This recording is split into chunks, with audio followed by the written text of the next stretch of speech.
अधिकार केवल उसी का हो सकता है जो अपना कर्तव्य निभाने को तैयार हो। मैं हूं विनी आपके साथ, और चलो आज कुछ अच्छा सुनते हैं।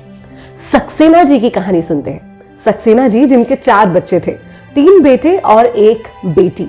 बेटी की शादी हो चुकी थी, ससुराल जा चुकी थी, और तीनों बेटे जो पिता के साथ ही रहते थे रोज ये साबित करने में लगे रहते थे कि पिताजी मैं ही आपका सबसे लायक बेटा हूं, मैं ही आपसे सबसे ज्यादा प्यार करता हूं और मैं ही लायक हूं आपका सच्चा वारिस बनने का। ये सब कुछ चुपचाप साइलेंटली सक्सेना जी देखते रहते थे और सब कुछ समझते रहते थे। एक वो दिन भी आया जब सक्सेना जी की मृत्यु हो गई। अर्थी दरवाजे पर रखी थी, उन्हें ले जाने की तैयारी ही चल रही थी। इतने में अचानक से एक व्यक्ति आता है और कहता रोक दो ये सब कुछ, ये अर्थी उठ के शमशान घाट अभी नहीं जा सकती। सबने कहा कैसी बात कर रहे हो, क्यों कर रहे हो?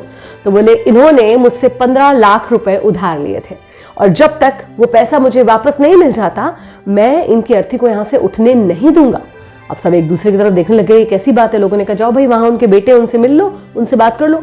बेटों को जब ये बात पता चले तो बेटों ने कहा नहीं, हमें हमारे पिताजी ने कभी इस तरह के किसी कर्ज के बारे में कुछ बताया ही नहीं, तो हम क्यों आपको वो पैसे चुकाएंगे। उसके बाद बात भाइयों पर आई, तो भाइयों ने कहते जब बेटे वो पैसा देने को तैयार नहीं है तो हम कैसे वो पैसा दे सकते हैं, सवाल ही नहीं उठता। अब ये सब बवाल, ये सारा मामला बाहर चलता रहा और अर्थी जो थी वो उठ के शमशान घाट नहीं जा पा रही थी। अब ये बात अंदर बैठी महिलाओं तक पहुंची। महिलाओं में सक्सेना जी की बेटी भी थी जिसका रो रो कर बुरा हाल हो रखा था। उसे पता चला कि कोई एक आदमी आया है जो अपने पैसे मांग रहा है और उसकी वजह से उसके पिताजी की अर्थी को उठने नहीं दे रहा है। वो दौड़ी भागी, बदहवास सी बाहर आई, अपनी ज्वेलरी जो उसने पहन रखी थी, कुछ चूड़ियां पहन रखी थी, एक चेन पहन रखी थी, वो उतार कर उस आदमी को दे दी। कुछ पैसे उसके पर्स में थे वो दे दिए। बोली सुनिए मेरे पास कुछ और ज्वेलरी भी है, वो भी मैं आपको दे दूंगी और मरने के पहले आपका एक एक पैसा चुका दूंगी, बस आप इनकी अर्थी को उठ जाने दीजिए। उस व्यक्ति ने पूछा तुम कौन हो? बोली मैं इनकी बेटी हूँ, मैं नहीं देख सकती कि मेरे पिताजी की मृत्यु के बाद हमारे घर में ये सब तमाशा हो, आप प्लीज ऐसा मत कीजिए। वो व्यक्ति मुस्कुराया और बोला मुझे सक्सेना जी का असली वारिस मिल गया।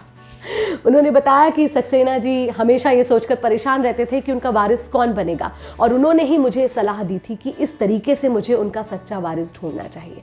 और आज पता चल गया कि वो कौन है जो उनका सच्चा वारिस बनने का हकदार है। हम सभी लोग कई चीज़ों पर अपना हक समझते हैं कि बस ये चीज़ हमें मिलनी चाहिए, लेकिन उसके बदले में हमें क्या करना चाहिए या हमारा क्या कर्तव्य बनता है उसके बारे में कभी नहीं सोचते। याद रखिए रिश्ता कोई भी हो, लेकिन सच्चा हकदार वही होगा जो अपना कर्तव्य निभा सकता है। मैं हूँ विनी, चलो आज कुछ अच्छा सुनते हैं।